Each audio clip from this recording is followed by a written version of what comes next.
ሰላም ወደ ቤተሰቦች እንዴት ናቸው? ደህና ናቸው? እኔ እኮ ግን እንደው በጣም እየገረመኝ ያለው ማለት ነው አንድ 3 ወር ተዋት እስኪ ሲባል ብሶበት ቁጭ ዛሬ ደግሞ ቀይ በቀይ ለብሰው መጡላችሁ። እንግዲህ ምን ይደረግ ምን ይደረግ? ልጁ እውነትም ዛሬ ደግሞ ቀይ በቀይ ነው። ዛሬ ደግሞ የአብሔርን እንትን እናከብራለን ብለው ቀይ በቀይ ለብሰው መጡላችሁ እላችኋለሁ። ጡጧን ከፍታ ምን ሁነች ነው ተገላልጠሽ እንዲህ እስከሚታዘብሽ ድረስ ቢያገባሽ እንኳን አንድ ቀን አያሳድርሽም ማለት ነው። ቢያገባሽ እንኳን ማለት ነው። ከጨዋዋ አለባበሷ ከሽቅርቅሯ ወጥቶ ወደ አንቺ መጥቶ እንደዚህ አለባበስሽን ራሱ እስከሚገምትሽ ድረስ ማለት ነው፣ እስከሚያሳፈርሽ ድረስ ይሄው ደረቷ ላይ ለጥፋ እጇን እንኳን አንዴ ሳታወርድ ማለት ነው። እንዴት እንደዚህ የተከፋፈተ ልብስ ትለብሻለሽ? እንዴት ለምንድን ነው ይሄንን የለበሽው አላት። ሲላት አይ ከዚህ ቀደም እኮ ለብሼዋለሁ። ኧረ ተይ እንጂ ለማስጎምጀት ነው እንጂ ይህንን እንደዚህ ቀይ በቀይ ለብሰሽ ይህንን ጡትሽን ጥለሽ የመጣሽው። ኧረ እንዴት እንደዚህ አይነት ልብስ ትለብሻለሽ ሲልሽ እንኳን ወንዱ ማለት ነው እንደዚህ እንኳን ቢያገባሽ እንኳን ይኸው በአንድ እንዴት አውርዶ እንደሚጥልሽ በዚህ ነው ማየት ያለብሽ። በዚህ ነው ማየት ያለብሽ። ስላለባበስሽ አንተ ስላለባበሷ ባትፈልጋት ነው። ስላለባበሷ አንተ ምን አገባ? ለምን እሱን ተመለከትክ? ዙረህ ለምን እሱን ተመለከትክ? ለምን ይሄ ነው ይሄ እንደዚህ አይነት እዚህ ጋር ሌላ ወሬ ታወራለች። እዚህ ጋር እኔ ሩታ የጣጣም ሚስቴ አይደለችም። ሩታ ዋና ሚስቴ ነች። ይቺን አልፈልግም ሌላ ሰው ሴትስ ባራገባ ስትል ነበር። ይኸው ዛሬ ታየሃ በስሙ ልደት ምን ኬነች ምን ኬ እና ክብል ብላስ ማለት ነው እንዴ! ምን አይነት ነገር ነው? ምን አይነት እንትን በሰው ላይ እየተጫወትክ ነው ያለው አንተ? ምን አይነት ክብል ቢኖርህ ማለት ነው ለልጅ ፍቅር ለሚስትህ ፍቅር ቢኖርህ ኑሮ እንደዚህ አንድ አይነት ልብስ ለብሰህ አትመጣም ነበረ። እንደዚህ እየተቃቀፍክ አትመጣም ነበር ማለት ነው። እንደዚህ እየተቻቻል ራቁቷን ስትመጣ እንደዚህ አትመጣም ነበረ። ትቀልዳለህ እንዴ? በሰው ላይ ትጫወታለህ እንዴ? እንዴ ነው በእናታችሁ። ኧረ እንዲህ አፍለሽ ተሸማቀሽ ይህን ቪዲዮ ከምትጨርሽ ደህና ልብስ እንኳን እንደ ሴቶቹ ለብሰሽ ብትመጪ ምን አለበት? እንደዚህ ራቁትሽን ከምትመጪ ማለት ነው። እንደዚህ ራቁትሽን መጣሽ ስትባይ እንደዚህ እጅሽን አጣምረሽ ከምትይ ከምታፍሪ ማለት ነው። ከሚያሳፍር ስራ ከምትሰሪ በጨዋነት በሴትነትሽ ተከብለሽ ስንት ወንድ አለ ስንት የተመራመረ የሚፈልግሽ ይኖራል። ጨዋ ብትሆኝ ማለት ነው። ዘርዛላን ግን ዘርዛላ እንጂ የሚፈልገው ጨዋ አይፈልገውም። ስለዚህ አንቺ ዘርዛላ ስለሆንሽ በቃ እንደዚህ አይነት መዋረድ ነው የሚያስፈልግሽ ማለት ነው። እኔ በጣም ነው የገረመኝ። እንዴት እንደዚህ አይነት ልብስ ለብሰሽ ትመጫለሽ ሲላት፣ እንዲህ አንድ አይነት ልብስ እንዴት ልለብሱ ይቻላችሁ? እንዴት የእናንተ ቢቨርስቴ ነው እንዴ? የእናንተ ቢቨርስቴ ነው? ቀይ በቀይ ለብሳችሁ ከመቼ ወዲህ ነው ዩቲዩቡ ቀይ በቀይ ለብሳችሁ ሊኑ ያላችሁ? እሱ ነው ዩቲዩቡ ነው። አታስመስል አብርሽ። ትናንት ሌላ ወሬ ታወራለህ፣ ዛሬ ሌላ ወሬ ታወራለህ። በጣም እኔ እንጃ የሆነ እንትን ነገር ነው፣ ወላዋይ ነገር። ወላዋይ አታውቁም? እንደዚህ ሸልተት እያለ የሚሄድ ውሃ። አንተማ ግጥም አድርጎ ነው ከሄርሜላ ፍቅር የያዘ። ዛሬ ምን አስፈለገ? አንድ አይነት ልብስ ምን ያስፈለጋችሁ? ምን አስፈለገ? እናንተ አይደላችሁም ባለይቲው ይልበስ ቀይ በቀይ። እናንተ ምን ቤት ናችሁ?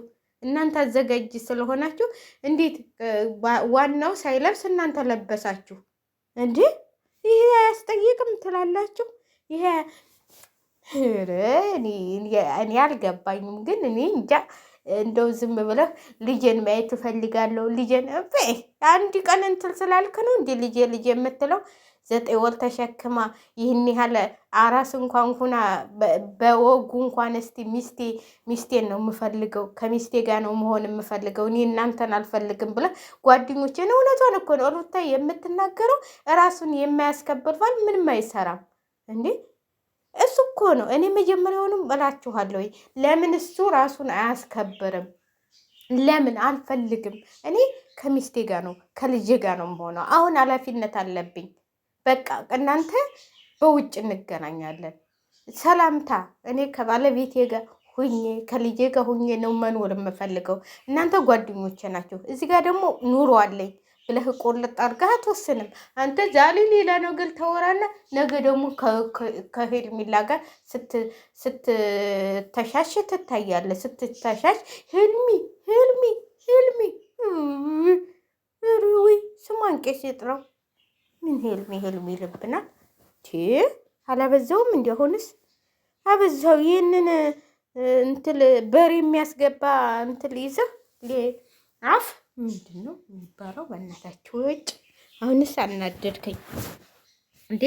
እና ሩታ እኮ ትክክለኛ ውሳኔ ነው የምትናገረውም፣ አቋሟም ነገሯም በቃ እየወሰነችውን ነው ማለት። እዚች ጋ እየተሻሸ እየመጣ ከሉታ ጋር ደግሞ መልሶ እንትን ሊል ነው እንዴ? እቺ አገላለሌ ነች እናቴ እንዴ! አዎ እሱ ጥሩ ሰው ነው። ለሰው ደስታ ብሎ ይሞታል። ለሰው ደስታ ብሎ የራሱን ደስታ ያጣል። አንቺን ስላጣበሰሽ ነው። ከአብሬሽ ጋር ብር ስለከፈልሽው ነው። ቤተሰብ አለው ተብላችኋል።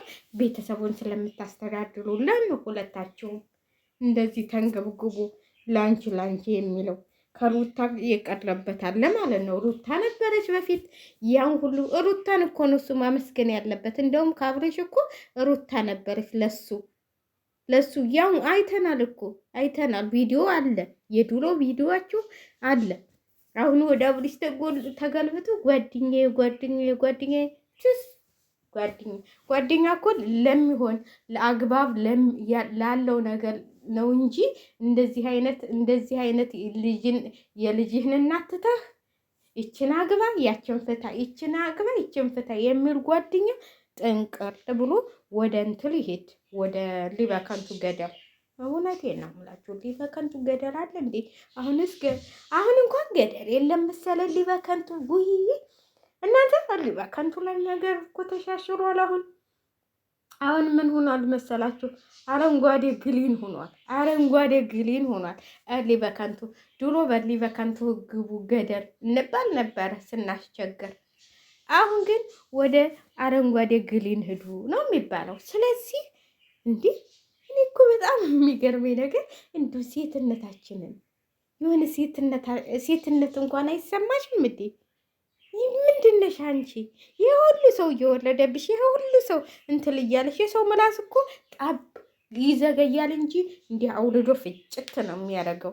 ይህንን ቀይ በቀይ መልበሳችሁን አትው፣ በኋላ ጥቁር በጥቁር ትለብሳላችሁ። እኔ እውነቴን ነው የምላችሁ፣ እውነቱን ነው የምናገረው። የሩታ እንባ በአራስነቷ በእርግዝነቷ እያሰቃያችኋት፣ የእሷ እንባ፣ የእሷ አዘን፣ የእሷ ልብ መሰበር የእናንተም ይሰበራል። ያንቺ አብሶ ያንቺማ እንክትክቱ ነው የሚወጣው። ይሄ እኮ ነግበኔ ብለሽ ማሰብ ነበረብሽ። ሴት ነኝ እኔስ ወዲህን ነው እንትን እምለው እኔ ያፈቅርሃለሁ ወድሃለሁ ከማለትሽ በፊት መጀመሪያ የልጅህን እናት እንትን በል ነበር ማለት ያለብሽ አንቺ ማለት ነው። አንቺ ሰው ብኮኝ ራስሽ የሚያስብ ቢሆን እኔስ ነገ ጥሎኝ እንደማይሄድ ምን ዋስትና ላይ ብለሽ ማሰብ ነበረብሽ። አንቺ ግን አታገናዝቢም። ልጅሽን ጥለሽ እንትን ነው የምትይው እንዳለሌ ማለት ነው እንጂ ማገናዘብ ያለብሽ ይሄ ልጅ ነገስ ከሩታ እንደዚህ ፍቅር እያለው ሩታን ጥሎ የመጣ ወደ አንቺ ከአንቺ ፍቅር ሳይኖረው ከአንቺ ጋር ሆኖ ሌላ ሴት መታ በምን ማረጋገጫለሽ እንደማትወስደው ማረጋገጫለሽ? አንቺን ማስረግዞሽ ወይ ቁጭ አድርጎሽ ይሄዳል። እኔ እውነቴን ነው። አንቺ አሁን ሩታን እንትን ያልሽ መስሎሽ እኔ አብሬሽን ወደዋለሁ ክብር አለኝ ክብር በፊት እንደዚህ ክብር ማዝ እስቲ በፊት ሩታም እንዴት እንደምትሆንለት እንዴት እንደሚኮሃኑ። አሁን ግን እሱ ሁሉ ቀርቶ የተገለቢጦሽ ሆኗል። ስለዚህ ለሩታ ያልሆነ ለኔ ይሆናል ወይ ብለሽ ማሰብ ነበረብሽ። ማሰብ አለብሽ። አሁንም ማሰብ አለብሽ። አልረፈደብሽም። የልጅ እናቱን ራሱን አምሳያውን ጥላ የወለደችለትን ጥሎ የመጣል ለአንቺ ላለሊዋ ቁጭ ሊልልሽ እንደዚህ ከማንም ጋር ይሄሽ እየተጠመጠምሽ እንትን የምትይው ጋር ኧረ ተይ እንጂ እኮ ሌላ ነገም እኮ የአንዷን ባል ልትቀሚ ትችያለሽ። እናቴ ባላችሁን ተጠንቀቁ ሴቶች። አሁን እናቴ ጊዜው ከፍቷል። የሰው ባል እየቀሙ አስቸግረዋል። እንደነዚች እንደነ ሄርሜላ ያለ አለሌ ሞልቷል። ስለዚህ ተጠንቀቁ። እኔ እውነቴን ነው የምነግራችሁ። ባል ያላችሁ ማለት ነው። እኛ እንኳን አንጨናነቅም የለንም። እኔ ቢኖረኝ ኖሮ እንደ ይቺ ሄርሜላ ሳትቀድመኝ ቶሎ ብዬ ባሌን በገመድ አስራለሁኝ እና